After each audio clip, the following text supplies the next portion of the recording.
Most of you aren't subscribed. Make sure to boot the subscribe button, as it helps out the channel. Without further ado, with Naruhaya scoring a goal, Isagi realizes that his shooting skills are superior to Naruhaya's, but Naruhaya's movements surpass Isagi's. It's a battle of who can overcome their limitations first. Digging deep, Isagi realizes that he doesn't have a current weapon to overcome the movement, but vows to keep searching. Attempting to dribble against Naruhaya, one-on-one, Isagi ends up relying on Nagi again, as Nagi easily scores. Realizing that his current mentality is restricting his growth, Isagi starts from square one, breaking himself down. With Barou possessing the ball, he states he's perfected the halfway shot, kicking it towards the top right of the goal.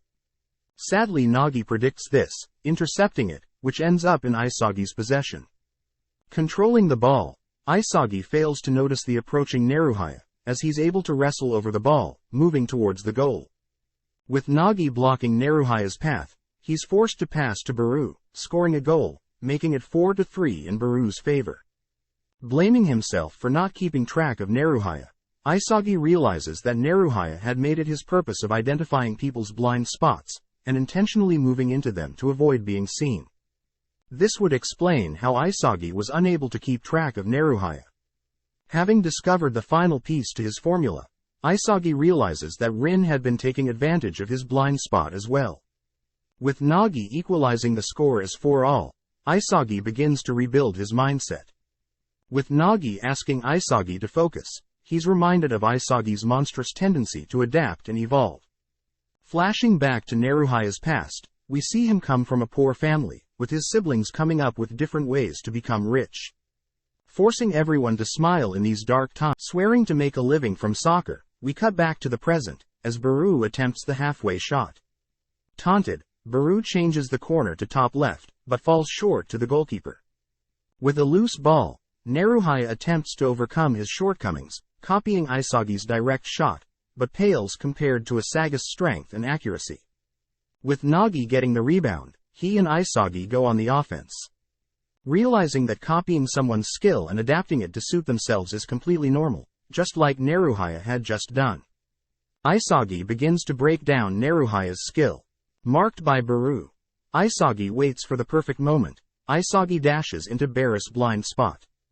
Prompting Barou to shift his weight, Isagi reverses his momentum, dashing in the opposite direction, and buying him enough time to score.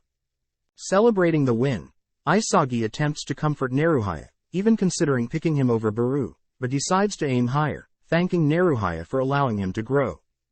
Back with Kunigami and Chigiri, we see the two struggle to find a third member, but upon seeing a saddened Ryo, having been recently dumped by Nagi, the two invite Ryo to their team.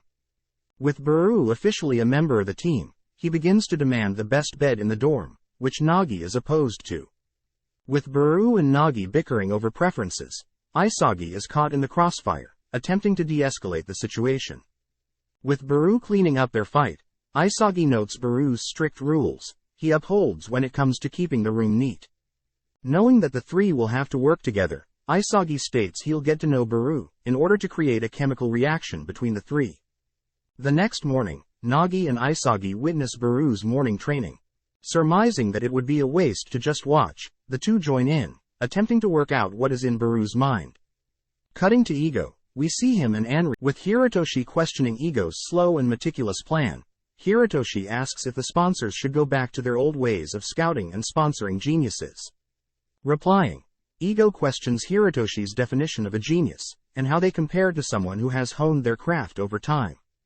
Wrapping up, Ego mentions that the goal of BlueLock is to artificially create and mold geniuses, which get Hiratoshi fired up, demanding that Ego back up his claims. Back with Isagi and Nagi, they return to their dorm, witnessing Barou steal the best bed, but lets him off as he cleans up the room. The next day, Isagi chats with Barou, attempting to form a connection with him. Realizing that Barou is a solo player, Isagi states that he can help Barou grow even stronger, as long as they work together. Ignoring Isagi's words, Isagi heads for the bath, running into Kunigami. Catching Kunigami up on what had transpired, Chigiri joins them, with the two punishing Isagi for not teaming up with them.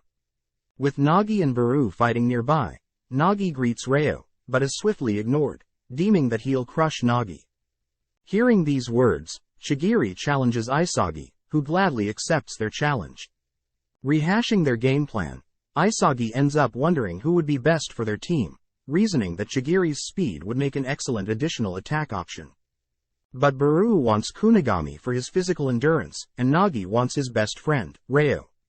Similar thing transpires with Kunigami's team, as we cut to Rin's team, who struggle to find opponents willing to face them in a 4 vs 4. With Isagi's match starting, we see Barou with the ball. Marked by Kunigami, we see Barou unable to break past Kunigami. Isagi realizes that Kunigami is able to keep Barou in check, by applying force when Barou moves close to the goal, but allows Barou to move free, when he moves away from the ball. With Isagi observing Ryo's movements, he fails to intercept a pass to Chigiri, who lets loose, leaving Nagi in the dust, and scoring the first goal. Thanks for watching. Subscribe, like and comment.